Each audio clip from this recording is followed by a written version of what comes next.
Alright guys, what's going on? This is Ryan, aka Kenner & Clark, and in this video we're going to be talking about the swing failure pattern, sometimes referred to as the failure swing.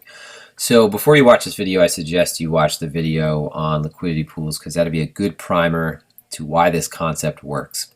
So a swing failure pattern is when the market breaks a significant high or low, alright, only to reverse and close back within the level. So if we're talking about a swing high, price will come back above the swing high and then close back below the swing high.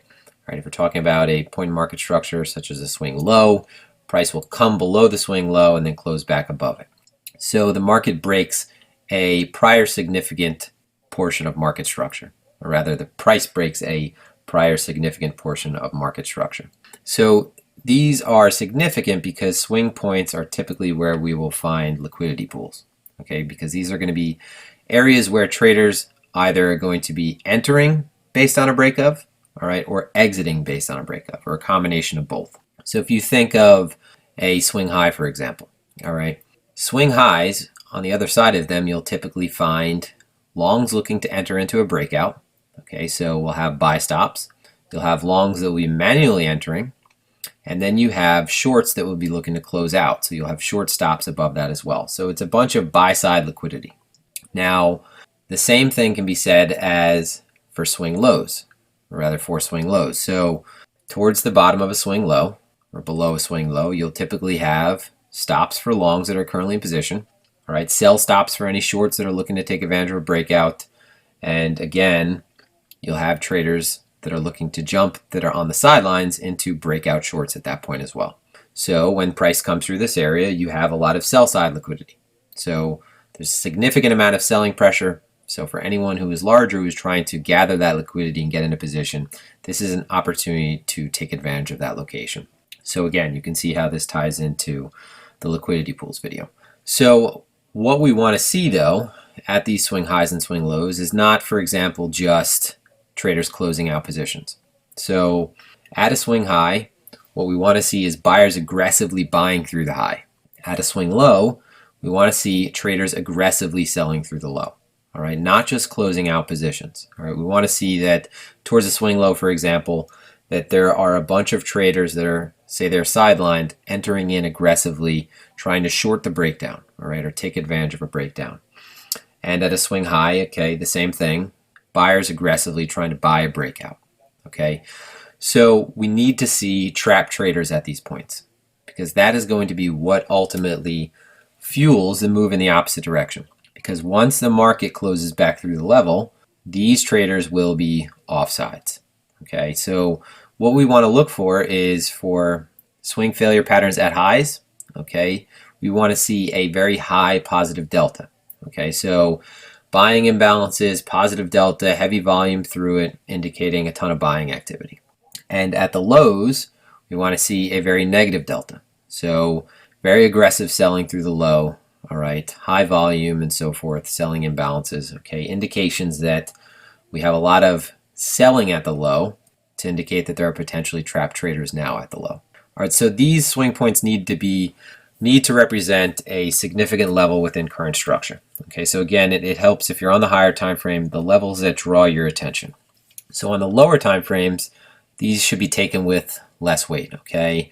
And to assume that the probability of follow through is going to be considered, I guess, a little bit weaker than if it was on a higher time frame. So you have to consider the overall trend, okay? And again, if it's on the lower time frame, the probability of it following through is going to be largely dependent on the higher time frame trend. So higher time frame, way more significant, okay? Lower time frame still useful if we're talking about taking advantage of some lower time frame scalps. So before we look at any chart patterns, let's just take a look at what I'm trying to indicate as for breaking the low. And again, we cover this in liquidity pools, but breaking the low or breaking the high. All right, so hopefully everyone watched the liquidity pool video and will understand this now. So just to draw a quick diagram before we look at a few charts. So a significant swing level, all right, is something like this, okay? So you have a swing low here, for example. Let's say that price came from below. So here you likely have a ton of long stops. You have anyone who's currently sidelined is looking to take advantage of a breakdown. Maybe at this point, let's say if price came back up to this level, you would have shorts that would be looking to take advantage of a breakdown here. All right, so you have all this liquidity right here, okay, of traders looking to sell, okay, either aggressively selling, all right, or getting out of position. So there's a ton of liquidity here for anyone who is looking to buy. So a swing failure pattern, especially on the higher time frame, is when we come down below the level and we close back aggressively above the level, okay?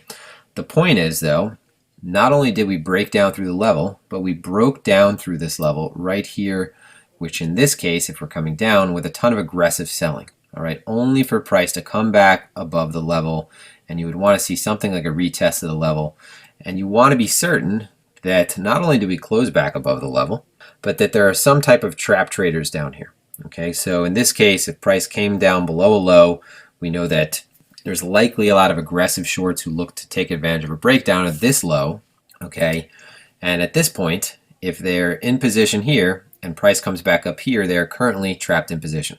Okay, so not only does any larger participant get to fill their bag right here, okay, but once price comes back above this level, these shorts, all right, are fuel for the move to the upside, because once they're pressured, they squeeze, okay? The same thing can be said at the highs, right? So, for example, liquidity pool at the high. Let's say that this is a weekly chart, and we, let's say, come down, up, okay, down. Price is approaching through this level. So at this point, any shorts are covering, so they're buying, and then you also have aggressive buyers through this level as well. They're looking to take advantage of any breakout, okay?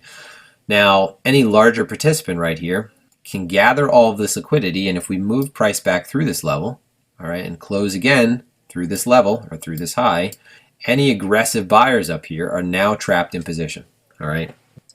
They're trapped in position, and once they're pressured, we have a long squeeze, okay? So this is how the swing failure pattern concept works, all right? The idea is that not only do you want to have a close decisively back through the level, all right, but you want to see that at these extremes, so at the low, for example, when we close through, right here, you want to see aggressive traders, okay, aggressive sellers, all right? The same thing can be said for a high, so breaking through a high, major swing point in market structure, breaking through here, you want to see a ton of aggressive buying. So now let's look at a few examples and look at the corresponding delta for these examples as well. All right, so here's a great example of a swing failure pattern, okay, on Bitcoin. So you'll notice that there's something in common with these swing failure patterns, all right? The areas where they occur typically represent the sort of areas where traders, if they're long, you know, we're approaching a low, they represent sort of these oh crap areas, okay? So here's the low in market structure, you know, traders see this aggressively approaching the low, and it's that oh crap moment of, you know, do I puke my position? Do I let go of my long? Because the market is just going to essentially pass right through this low, all right?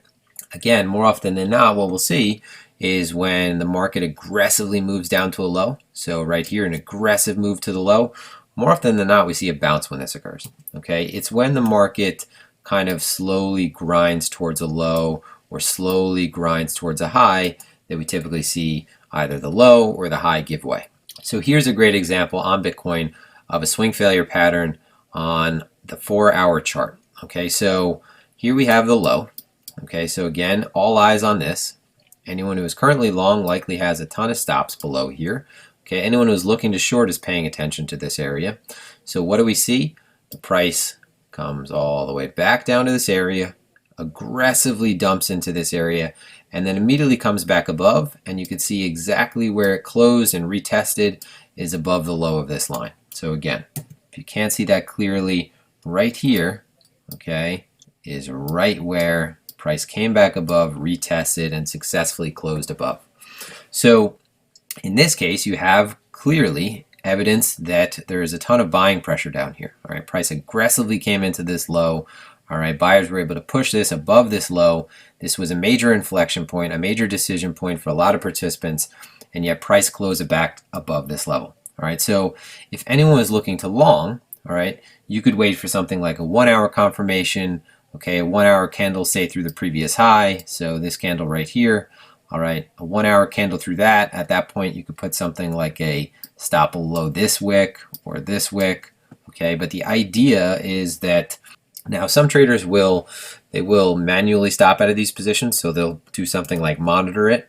Okay, but the idea is that we came below the low, okay, aggressively close back above it, and now these positions down here that are trapped, okay, are going to be squeezed as price presses upward. All right, so a lot of the times traders will use some type of trigger point. It'll be based on one of the preceding candles before the breakdown, okay, or the candles that we came back up and closed above with. So just to draw this exactly, these two candles right here, you typically see that traders will enter in a confirmation of this and then place their stop right below. Okay. Now the argument is that if price came below this area aggressively, close back above, at this point you don't want to go back down to this low. So some traders will place their stop here. Okay. Some will place a little bit tighter right here. Okay. The argument is still the same, or rather the point is still the same.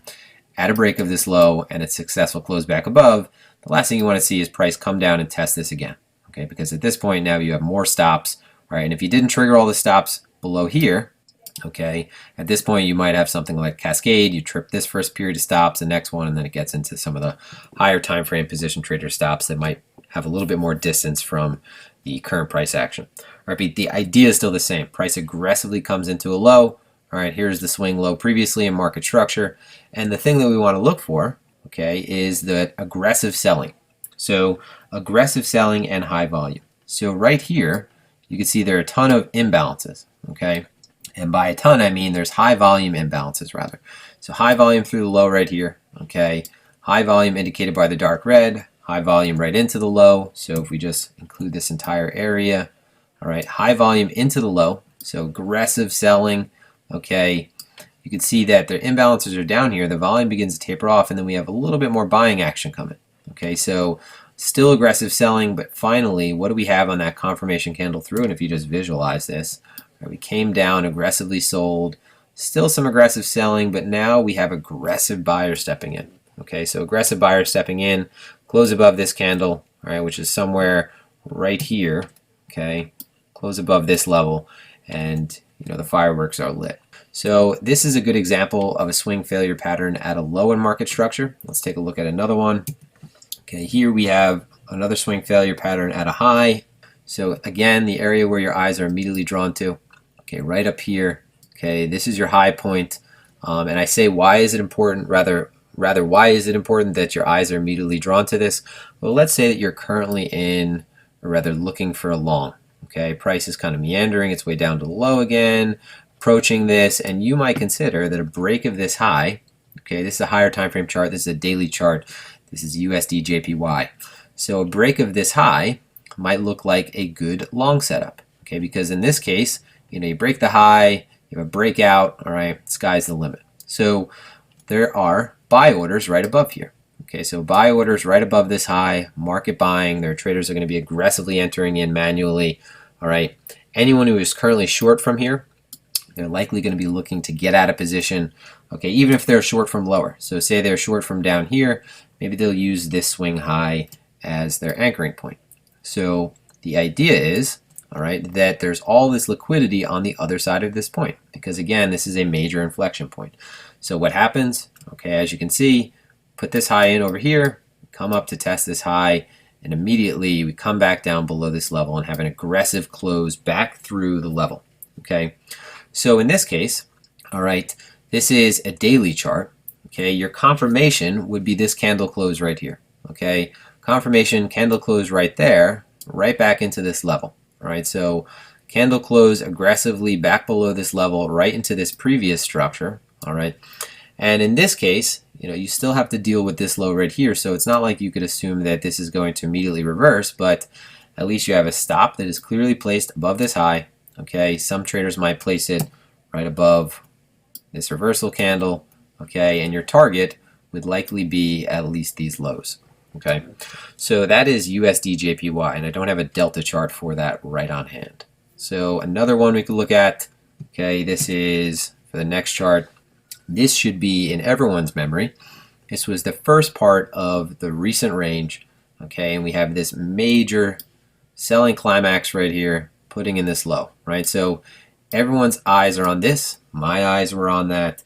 Okay, a lot of traders anticipated continuation outside of this, but again, this is why we talk about acceptance. Okay, this is why we talk about trap traders and acceptance. All right, so what we want to see is committing through this zone.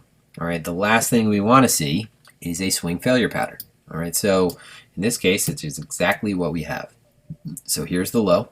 Okay, if we're going to include the wick and the body, let's just include both.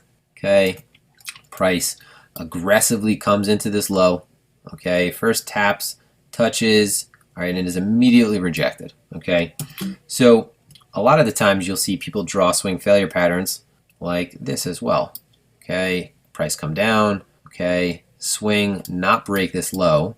All right, and it looks like just a higher high, and you'll have traders that'll take advantage of the breakout of this high. So what you have is something similar right here. Okay, if you're not looking at that wick, you have right here, okay, aggressive into the low, bounce, forget about that wick, you have this high created right here.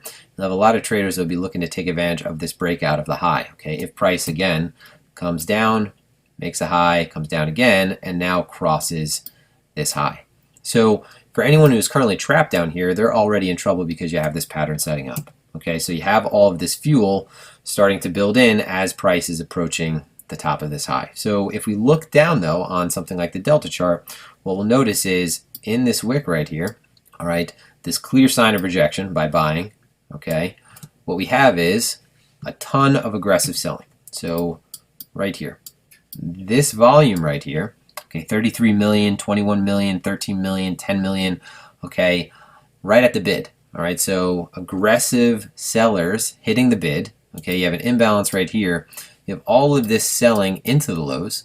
Okay, so all of this selling into the lows, aggressive negative delta in this candle. Okay, a ton of volume in this wick, which is not seen if you're just looking at a wick, right? So this is why the footprint charts are useful, because this wick doesn't really tell a story. If anything, the wicks, they look skinny. So they look like something that maybe wouldn't have a lot of volume, even though we know that buyers aggressively push this back up. So in this case, all of these traders, okay, are currently trapped. So anyone who aggressively shorted the breakdown, all right, or sold into this breakdown in anticipation of, again, what happening, okay, these lows breaking and price, you know, cascading all the way down to the lows, okay, they are currently trapped. So what happens, price comes into the low, traps those traders, and closes back above, and that is your indication to get long, okay? Now some traders will wait for a trigger again, so you'll see some traders that do look for something like this, okay, a break of this high, okay, or you'll have some traders that, again, if we just look back at the previous examples, will look for something like this, okay, where you have these candles that are clearly respecting those lows, okay, and in this case you could place a stop right around the structure, or you could place a stop around the candle that reclaimed this low.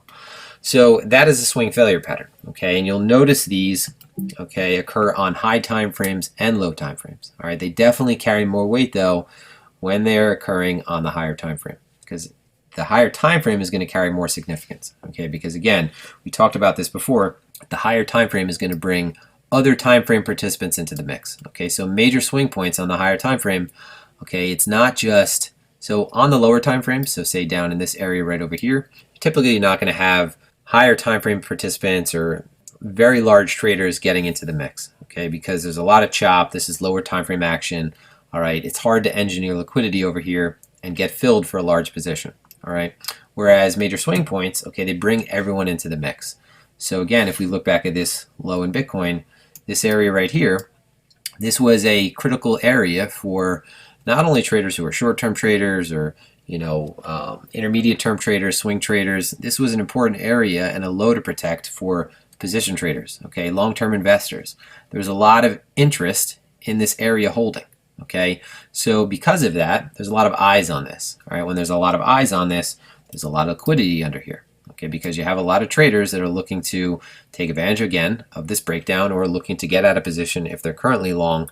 And on the higher time frame, you have a lot of other participants that are likely considered currently long if we consider that there are traders that have been long for quite some time and in a major break of market structure would be looking to potentially exit their positions. So this is the swing failure pattern, okay? You'll see that if you just draw a diagram, it is very simple, all right? There's a low, okay, and then price will come back down, spike below, close back above, and we're looking for some type of retest. Okay, in this case, some type of retest. Some traders will wait for the breakout of the high, so the pattern will look something like this. So low, spike below, okay, and then break of this high. I don't know why I drew that rectangle. I think I accidentally drew that. Let's do that again. So we'll make a low, come back above, okay, make a lower low, but then close back above, and we're looking for something like a retest. So a retest of that structure indicating that this level is now holding, okay? And again, what we want to see, all right, at the highs, if it's a swing failure pattern at the high, all right, or if it's a swing failure pattern at the low, is we want to see traders aggressively commit in the opposite direction. Okay, so in the opposite direction, the price is going to reverse, all right, or what we're looking to take advantage of. So if we're looking to take advantage of the swing pattern right here, or rather swing failure pattern, we're not looking to short a swing failure pattern here, we're looking to long it, okay? And if at the highs, we'd be looking to, if you consider maybe, just using this as a crude example, it's not a swing failure pattern, but if you consider that this was a high swing failure pattern, all right, and that this was a high, which it wasn't because there were these highs over here, okay, if we consider that, then we have to assume that this is a short at this point, okay, getting into the swing failure pattern. So a short up here, a long down here, all right, so we need to see price reverse, we need to see it close back within the level, okay, to confirm that the pattern has actually occurred. It's not just that, you wick through it and that's that, all right. So that's that, guys. Hopefully that has been useful. This is an excellent pattern to use, great pattern on the mid time frames, on the higher time frames especially, but you can also use this on the lower time frames as well. If you're looking to scalp, you just have to keep in mind what the current higher time frame trend is and where you sit in relation to that trend. All right, so that's that. This is Ryan, aka Kenner & Clark. Exercise proper risk management and trade effectively.